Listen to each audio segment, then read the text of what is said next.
Ahoy there, fellow deep divers! You ready to trade those controllers for some creator tools? Today, we're setting sail for the exciting world of Roblox game development. No need to be a coding pirate here either, trust me. Aye, that's right. We've got our spyglasses on a treasure trove of insights from Roblox Game Development in 24 hours. The official guide.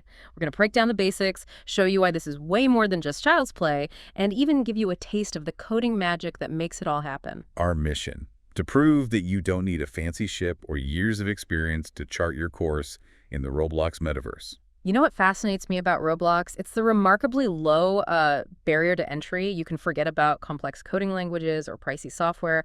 Roblox Studio is like stepping onto the deck of a pre-built galleon ready for customization. It's free, it's user-friendly, and it's designed to make game development accessible to, well, everyone, from young scallywags to seasoned coding captains. Okay, I'm already picturing myself building a pirate ship, but how exactly does it work? Is it like those drag-and-drop website builders? It's more like having a giant virtual toolbox. Think of it this way. You've got all these building blocks called parts, which are essentially the raw materials for your creation. You can stack them, rotate them, resize them, and combine them in endless ways. Want a towering fortress? Piece it together brick by brick. Need a sprawling pirate cove? Shape the landscape to your liking.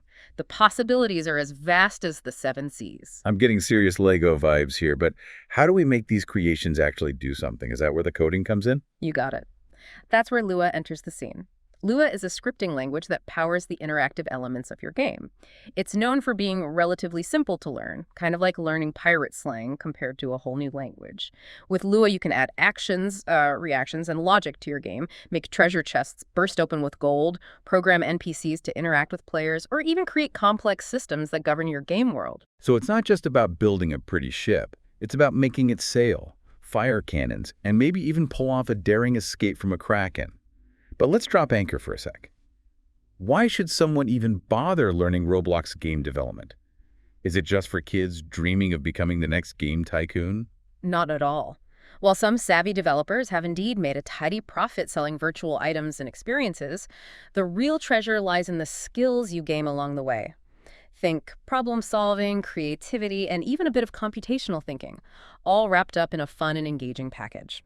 And these are skills that translate far beyond the digital realm and can give you a leg up in various fields. I could see that. It's like learning to navigate by the stars.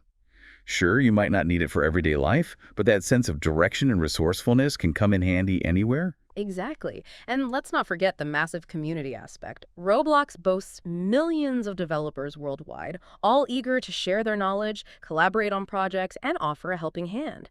It's like joining a bustling pirate port where you can swap stories, trade tips, and find a crew to sail alongside. There's a wealth of tutorials, forums, and online communities where you can ask questions, get feedback on your work, and find inspiration from fellow creators. So you're not just learning in isolation, you're joining a whole fleet of like-minded adventurers. But for someone completely new to this, where's the best place to start? Do they need to be a coding whiz kid to even set foot on deck? Not at all. The beauty of Roblox Studio is that it caters to all skill levels. A great first step is simply downloading it, remember it's free, and diving right in. Get familiar with the interface, play around with those building blocks, and see what you can create. Roblox also provides handy templates that give you a head start, so you don't have to build everything from scratch. Think of it as starting with a basic ship design and then modifying it to your heart's content. So just jump in, experiment, and see what happens. Sounds like my kind of learning. Exactly. That's the spirit. But even the most fearless pirate needs a plan. Before you go full speed ahead, it's essential to break down your game idea into smaller, more manageable chunks. What kind of world are you creating? What are the core mechanics? What kind of experience do you want your players to have? I'm starting to get that sense of excitement you get when you first spot a treasure map. There's a whole world of possibilities out there, just waiting to be explored. Precisely. And now that we've laid the groundwork, let's hoist the anchor and set sail for a practical demonstration. How about we build a treasure chest together? A treasure chest is a classic game element, and building one in Roblox is a great way to dip your toes into the coding waters. So let's imagine our intrepid pirate stumbles upon a weathered wooden chest tucked away in a secluded cove. When they open it, we want gold coins to spill out, a celebratory message to pop up, and the chest itself to vanish, leaving no trace of the treasure behind. Sounds simple enough, but how do we actually make that happen with code? My coding skills are about as rusty as a barnacle-encrusted anchor. Fear not, my friend. It's all about breaking down the actions into logical steps and translating them into Lua. Imagine this simple script. Lua. Local chest equal script. Parent. This line tells the script where to find the chest. Function on touch, other part, parent find first child, humanoid then, if other part parent. Check if a player touched the chest, local player. Game.players, get player from character, other part parent. Local player, get the player who touched the chest. Local player, game.players, player.leader stats dot gold value plus 10, 9. Local player, game.players. Increase the player's gold by 10. Game. Starter game. Set life for text, you found 10 gold coins. Game, starter key. Display a message to the player.chest, destroy.chest, make the chest disappear. Just end. Chest on end. This line triggers the function when the chest is touched. Okay, I'm seeing some words I recognize, like gold and chest, but the rest looks like a foreign language? Let's decipher this pirate code, shall we? The first line, local chest, script, parent, simply tells the script where to find the chest in our game world. Think of it as pointing a finger and saying, hey, script, this is the chest we're talking about.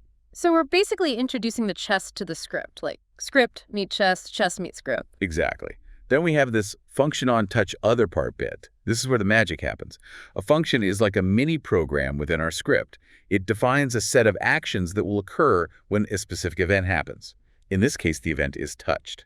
So whenever something touches the chest, this on-touch function springs into action. You got it. The other part in the parentheses represents whatever touched the chest. Now, we don't want just anything to trigger the treasure-giving sequence. What if a stray cannonball or a seagull bumps into it? We only want it to work when a player touches the chest. That's where this if statement comes in, right? It's like a bouncer at a pirate tavern, making sure only the right people get in. Precisely. That line checks if the thing that touched the chest is part of a player's character. If it is, then the script retrieves the player's data, adds 10 gold coins to their treasure, displays a congratulatory message, and finally makes the chest disappear with chest destroy. Wow, so much action packed into a few lines of code. It's like watching a miniature treasure hunt unfold right before my eyes. It's really quite amazing how even a simple script can bring your game world to life. But let's not limit our imaginations to just static treasure chests. Imagine using these same principles to create dynamic elements throughout your game. Ooh, like what? My brain is already overflowing with ideas. Think about doors that swing open when a player approaches cannons that fire when a button is pressed, or even platforms that move and rotate, challenging players to navigate a tricky obstacle course. The possibilities are as boundless as the pirate's imagination.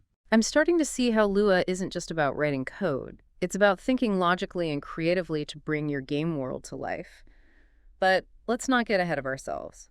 I think our treasure chest example has sparked some serious curiosity about the visual side of things. How do we make our creations look as good as a freshly polished doubloon? That's where the art of 3D modeling and texture design comes in. Roblox Studio provides a suite of tools that let you sculpt, shape, and paint your virtual objects, giving them a unique look and feel.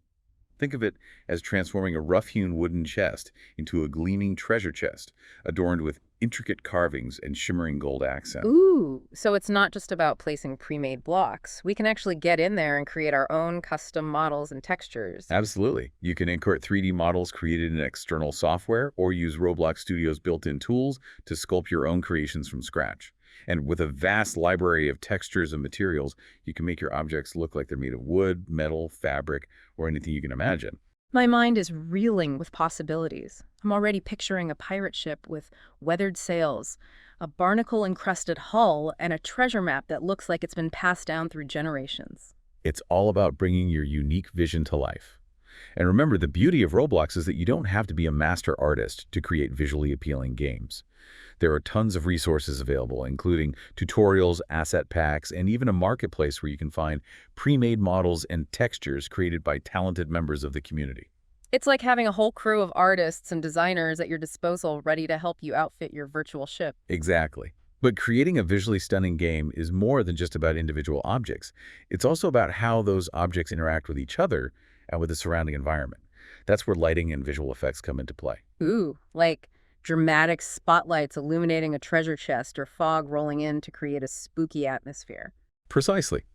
With Roblox Studio's lighting tools, you can create different moods and atmospheres, highlight key areas, and even simulate different times of day. And with visual effects, you can add things like smoke, fire, and water, bringing an extra layer of realism and dynamism to your game world. I can practically hear the crackling of a campfire and the gentle lapping of waves against the shore. It's all about immersing your players in a world that feels alive and engaging. But wait, there's more to a truly immersive experience than just visuals, right? What about the sounds of creaking ship timbers, crashing waves, and the triumphant fanfare when you discover hidden treasure? You're absolutely right. Sound design is a crucial part of creating a captivating game. Luckily, Roblox makes it easy to incorporate sounds and music into your creations.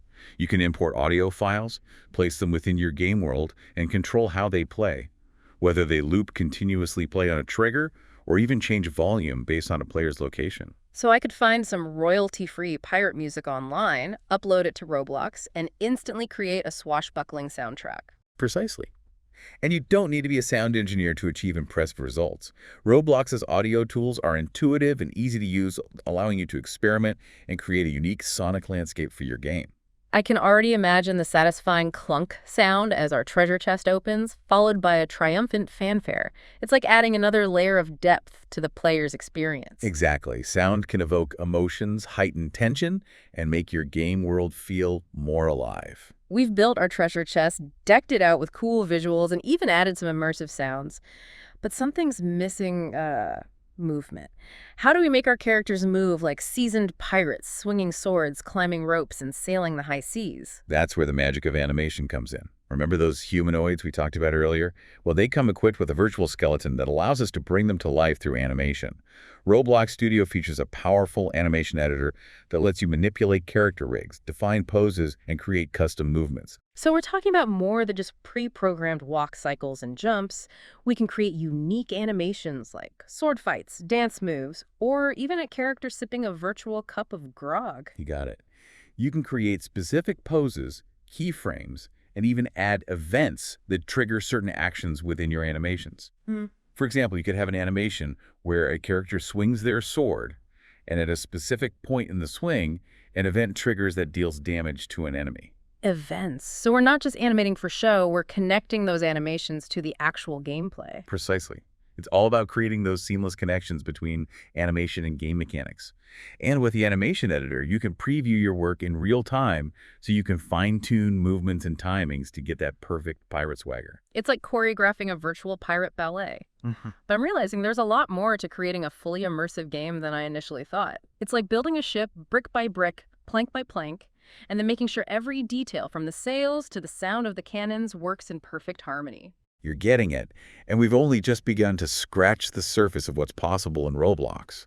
There's a whole ocean of advanced features and techniques waiting to be explored, like creating sprawling worlds that span multiple areas, building games that work seamlessly across different platforms, and even diving into the exciting realm of multiplayer game development. Multiplayer. You mean we could have entire crews of pirates battling it out online, each player controlling their own ship? That sounds epic. Hold your seahorses, my friend. We'll be diving into the exhilarating depths of multiplayer game development in just a moment. But first, let's take a quick pause to gather our bearings and prepare for the next leg of our journey. Anchors away, me hearties. Welcome back to our deep dive into the world of Roblox game development. We've learned how to build treasure chests, add dazzling visuals, and even bring our creations to life with animation. But now we're setting sail for the most challenging waters yet. The vast and sometimes stormy seas of multiplayer game development. Building a multiplayer game in Roblox requires a different approach than crafting a single-player experience. It's no longer just one lone pirate navigating a predictable world. Right. We now have a whole crew of players, each with their own actions, goals, and potential for mayhem. So it's like coordinating a massive pirate battle with dozens of ships maneuvering, firing cannons, and maybe even engaging in a little friendly swordplay. Precisely. And just like in a real naval battle, communication is key. So how does that work in Roblox? Well, in the world of Roblox, this communication between players and the game is handled through what's called the client-server model. Okay, that sounds a bit technical. Can you break it down for us landlubbers? Sure. Imagine each player's computer or device as a client, their own personal ship sailing in this digital sea. Okay, I'm following so far. The game server acts as a central command center, coordinating the actions of all these clients and ensuring everyone is playing by the rules. So when a player swings their sword in a multiplayer game, their client sends a message to the server saying, "Hey, I'm attacking." Yeah. And then the server checks if any other players are within range, and if so, it tells those clients you've been hit. Ah, that makes sense. So it's a constant exchange of messages between clients and the server, making sure everyone is in sync and the game world remains consistent for all players. You got it. But with so many messages flying back and forth, wouldn't that create a lot of lag? It'd be like trying to sail a ship through a thick fog. That's where a clever technique called replication comes in. It's all about optimizing communication and making sure only the most important information is being transmitted. Think of it as sending smoke signals. You wouldn't waste time puffing out messages about every little wave or passing seagull. Right. You'd focus on the crucial stuff like enemy ships on the horizon or a change in course. Exactly. So the server is smart enough to only send updates when something significant happens, like when a player attacks, scores a point, or teleports to a new location. Makes sense. So this selective communication helps reduce lag and ensure a smooth gameplay experience, even with a whole fleet of players online. Precisely. Okay, I'm starting to see how this client-server model and replication keep things running smoothly. But the book also mentions something called network ownership. What's that all about? Well, network ownership is a fascinating aspect of Roblox's multiplayer system. It determines which client or which player has authority over a particular object or action in the game. So it's like deciding who gets to steer the ship or fire the cannons? Precisely. Roblox cleverly assigns network ownership to optimize performance and prevent those pesky glitches that can sometimes crop up in multiplayer games. Ah, okay. For instance, if you're swinging a sword in a multiplayer game, your client typically has network ownership over that sword. This means your client calculates the sword's position and movements, and the server trusts that you're playing fair. So no magically teleporting my sword across the map to instantly defeat my opponents. Not unless you've discovered some hidden pirate magic. Roblox's server-side validation helps prevent cheating and ensures a level playing field for everyone. Got it. This is all incredibly fascinating, but I have to admit it's also a bit mind-boggling. Building a multiplayer game in Roblox seems like a monumental undertaking, requiring a deep understanding of networking, security, and a whole lot of technical savvy. It's certainly a challenge, but it's also incredibly rewarding. There's nothing quite like seeing players from all over the world interacting with the world you've created, forging alliances, battling it out, and creating their own stories within your game. It's like watching your virtual pirate fleet come to life with each player adding their own unique style and personality to the grand adventure. Exactly. And with Roblox's powerful tools and supportive community, the possibilities are truly endless. Well, I think we've navigated the often turbulent waters of multiplayer game development and emerged with a newfound appreciation for the complexity and artistry behind these interactive experiences. It's been quite a voyage. But remember, this is just the beginning of your exploration into the world of Roblox game development. There's always more to learn, more to create, and more treasures to uncover. So to all our listeners out there who are feeling inspired, I say, hoist the sails! Grab your virtual cutlasses and set course for the boundless horizon of Roblox game development. Who knows what adventures await? Happy building, everyone! Yep. Ahoy there, fellow deep divers! You ready to trade those controllers for some creator tools? Today, we're setting sail for the exciting world of Roblox game development. No need to be a coding pirate here either, trust me. Aye, that's right. We've got our spy glasses on a treasure trove of insights from Roblox game development in 24 hours. The official guide. We're going to break down the basics, show you why this is way more than just child's play, and even give you a taste of the coding magic that makes it all happen. Our mission: to prove that you don't need a fancy ship or years of experience to chart your course in the Roblox metaverse. You know what fascinates me about Roblox? It's the remarkably low barrier to entry. You can forget about complex coding languages or pricey software. Roblox Studio is like stepping onto the deck of a